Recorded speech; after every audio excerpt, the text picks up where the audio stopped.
One thing to understand at the end of this video is that health issues can happen to you no matter where you are, including me, because um, for the past 3 weeks or 2 weeks, I have been fighting for my life. Some of you have no idea, and I'm going to tell you the story. My name is Dr. Chinonso Egemba, also known as Aproko Doctor, and this is Unclog with Aproko Doctor, a series where we're supposed to discuss about the health issues in Nigeria and people living with health conditions, from their own perspective, rather than every time the doctor is always saying, this is what you should do, this is what you shouldn't do. We had spoken to people living with PCOS. We had spoken to someone with bipolar personality disorder. We had spoken to someone with ADHD. We had spoken to people who had been victims of child abuse. And so I had no idea that I myself would be sharing my own story on this platform. And it happened that on the 5th of December, I was diagnosed with a craniopharyngioma, which is a brain tumor, and I had no idea I would be sharing my story because I had just finished shooting the last episode. We were in the process of editing it so that it's out, and here I am sitting on this seat sharing my own story about how I had a tumor in my brain. And it happened that I was an MC at an event on the 1st of December with a fellow doctor. We were talking about how research in Africa had helped, pharmacy. And I was having one of the headaches rather that I've always had in this period. And yeah, it's one of the headaches, and I just popped the analgesics, but it wasn't getting any better. I had also gone to the US consulate that same day thinking it was just stress. And after stress, I was still having the headaches. I went back to the hotel and I came back home. The next day I was driving to the mall and I felt that as if there was a smudge on this glass. And so I took it out, I cleaned it, but this eye just felt funny. And I took that out, cleaned it, and I drove back home. When I got home, I told my wife, I said, honey, I think there's something wrong with this eye. And the first thing she said was, God forbid. I was like, okay, amen, it's fine. And I went out, preparing for the next event.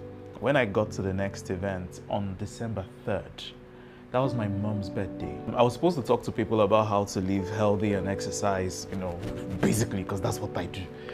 And while I was waiting for the event to kick off, before I speak, I still had this feeling in this eye. And so I went to the top view of the field, and I kept trying to, check myself as a doctor. And I closed this eye. And as I closed this eye, I realized that I couldn't see out of this eye. Now it's funny, but then it was not. And I called my ophthalmologist. I told him that, look, I can't see out of this eye. I think I have a glaucoma. He was like, okay, that he would need to check my eye pressure, but he's not in the country. It's like, okay, what do I do?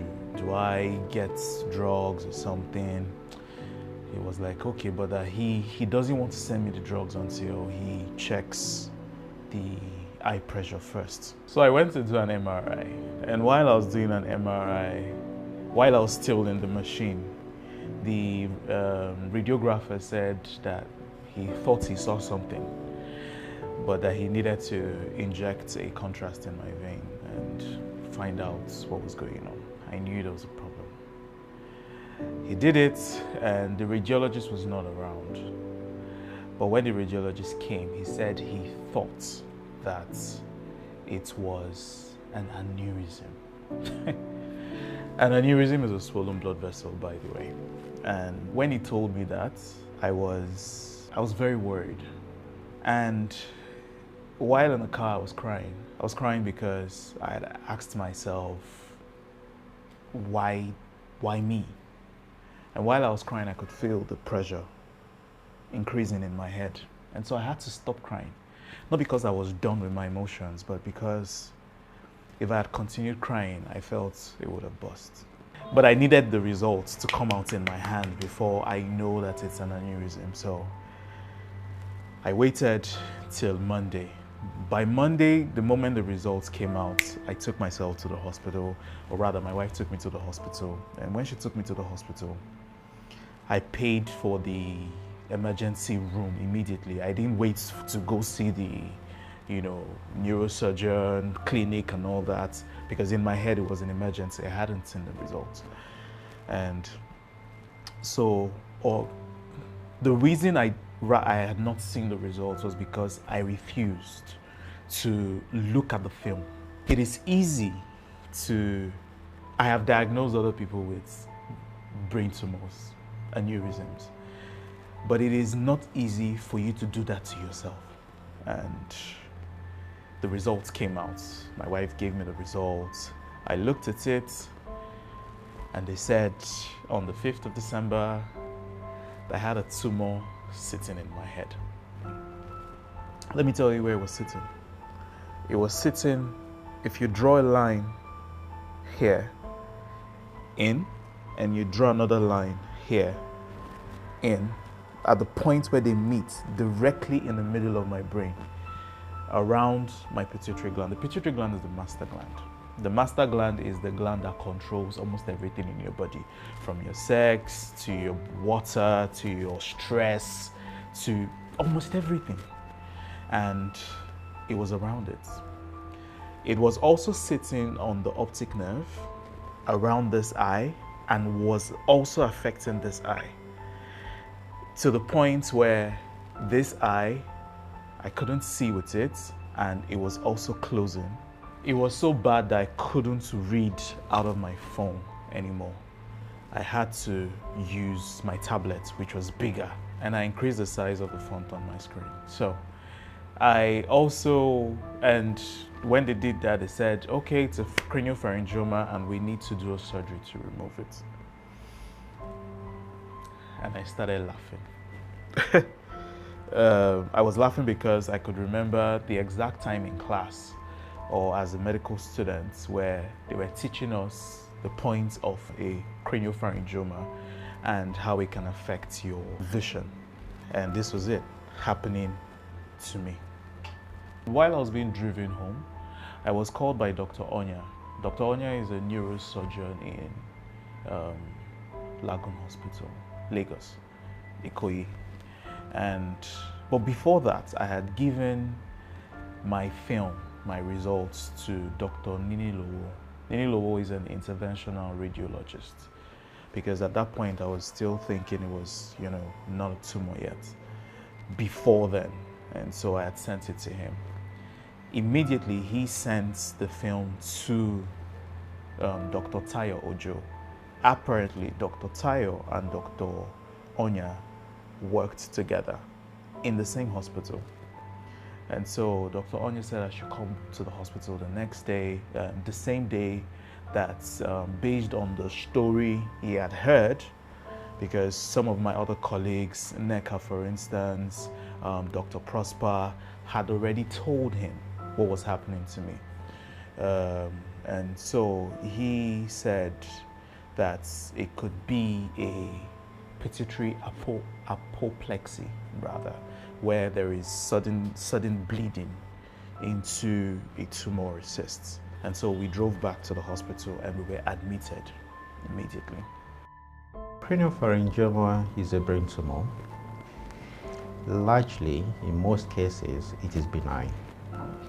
It's a tumor that is somewhere between the pituitary gland and the base of the brain.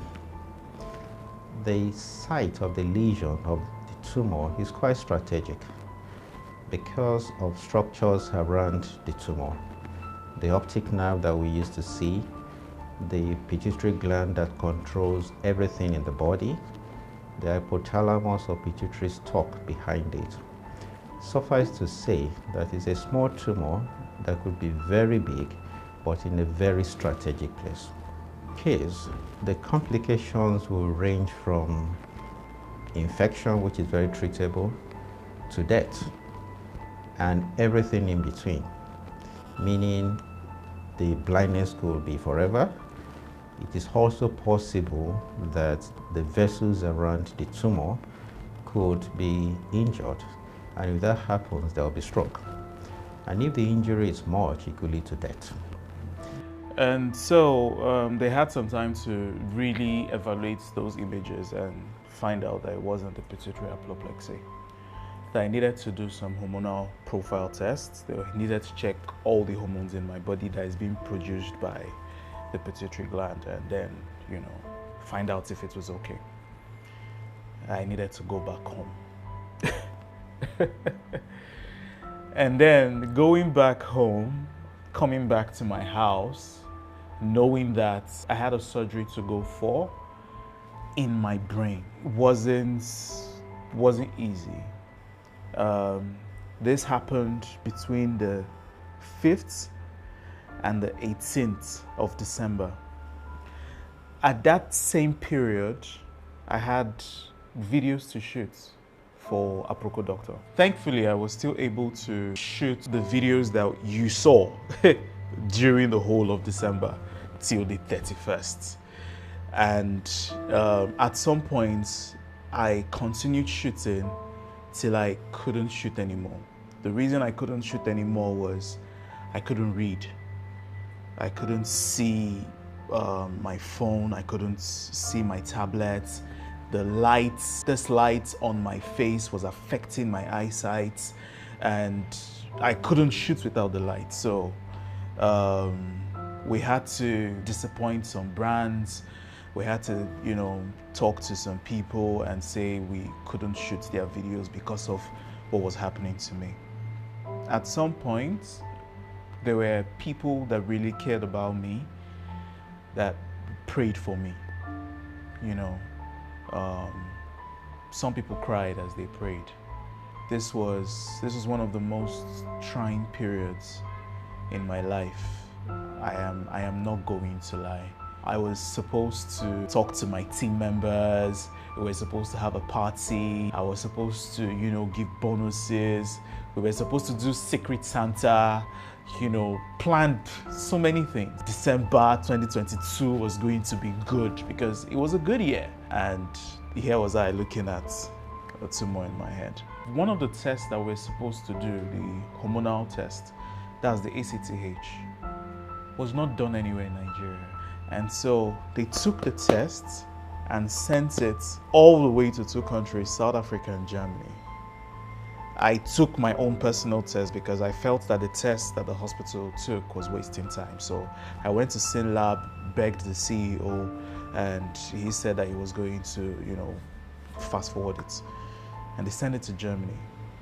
And I can only imagine how many people will really need this test that have to wait for 2 weeks for the results to come out. And then the weekend of the surgery, we were supposed to have the surgery, and then the doctor came that Sunday. And while he came that Sunday, he told me that the brain tumor completely covered the pituitary stalk.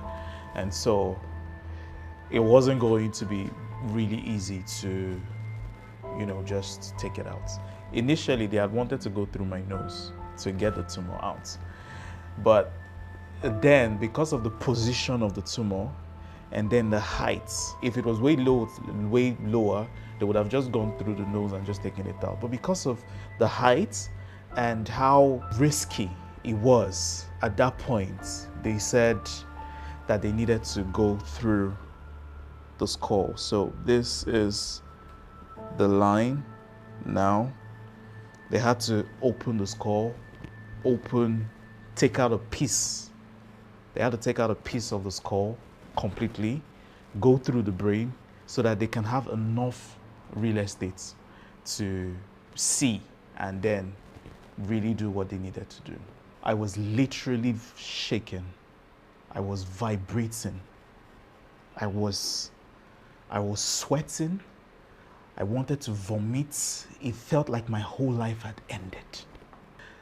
I eat salads that my younger brother calls me a goat because that's the only thing I eat. Rice, I don't eat bread, I don't take soda, I don't take energy drinks. Healthy life. And here was me fighting or pushing after advocating for healthy lives as much as I can with a tumor in my head. At that same time, there were times that people's tweets came at me, and all I could remember was someone that said, if I don't live long, after all this advice, that it would be a real mess. And yeah, I was really sad. We're able to do most of the neurosurgical procedures that most of our Nigerian patients travel out of Nigeria for. Most of those things are available and are possible, as we've rightly alluded to. Brain tumor surgeries, pediatric neurosurgical procedures, like in babies that have hydrocephalus, and in fact a wide variety of other problems, aneurysm surgeries. These are complex surgeries that that weren't as possible as they are currently, say probably 25 years ago, 20 years ago, but now the expertise is there. We have more equipment, operating microscope that wasn't really available here in Nigeria. They're available now, at least in some key hospitals. Even here in Lagoon, the operating microscope that we have is one of the latest brands, okay, from the key microscope maker in the world, and that's Carl Zeiss. So that's like state-of-the-art microscope with excellent magnification, good lighting, and most of the aspects or most of the facilities that a very good microscope is expected to have. All those things are available in Nigeria now. Immediately after the surgery, I came out of the theater and I was very cold. And so they warmed me up. I knew I was in the ICU. I asked them to get my wife. And when they got my wife, the moment she came in, I said, "Today's the 18th of December, right?" She said, "Yes." I was like, "Who won the World Cup?" Said Messi. I said, "Messi, my goat," because because I had been waiting for Messi to win the World Cup, and it was a good thing that I could remember that. It was a good thing I was alive. It's a good thing I'm alive today. So to be honest, there were people who asked me why I did the surgery in Nigeria, and at some point I had no answer for them because I just knew that I think we have good hands here.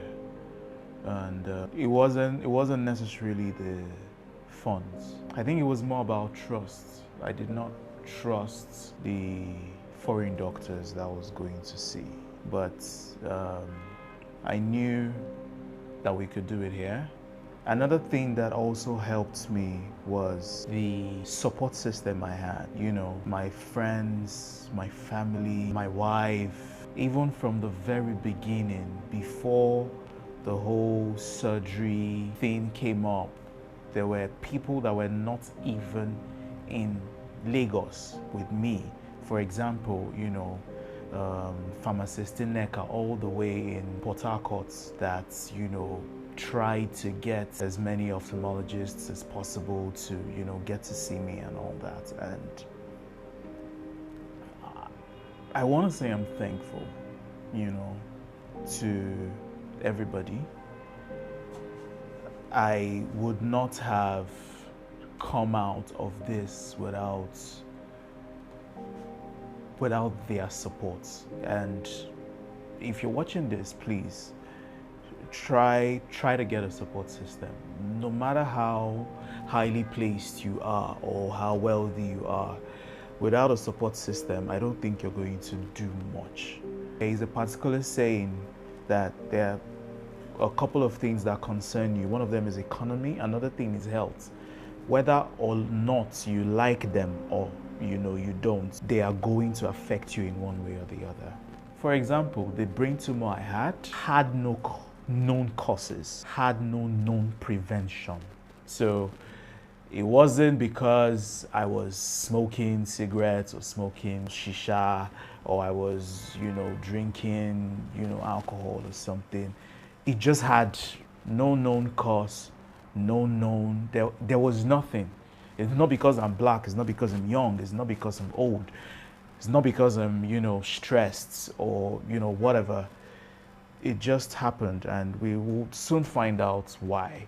That's one of the reasons we started the 100K Club. The 100K Club was started in 2020 to help people who couldn't pay for their health bills. I think we haven't slowed down, but donations have reduced. So if you're watching this and you feel that you want to help people, there's a link in the caption below or in the link somewhere around this video that you could easily pay for and help someone out there. This is 2023, and as long as I'm alive, you guys will continue to hear from me. So put your belts tight, because I will continue to speak. And do not think that this whole thing that happened to me is going to slow me down one bit. It didn't, it will not, and it couldn't. And make sure you remain healthy.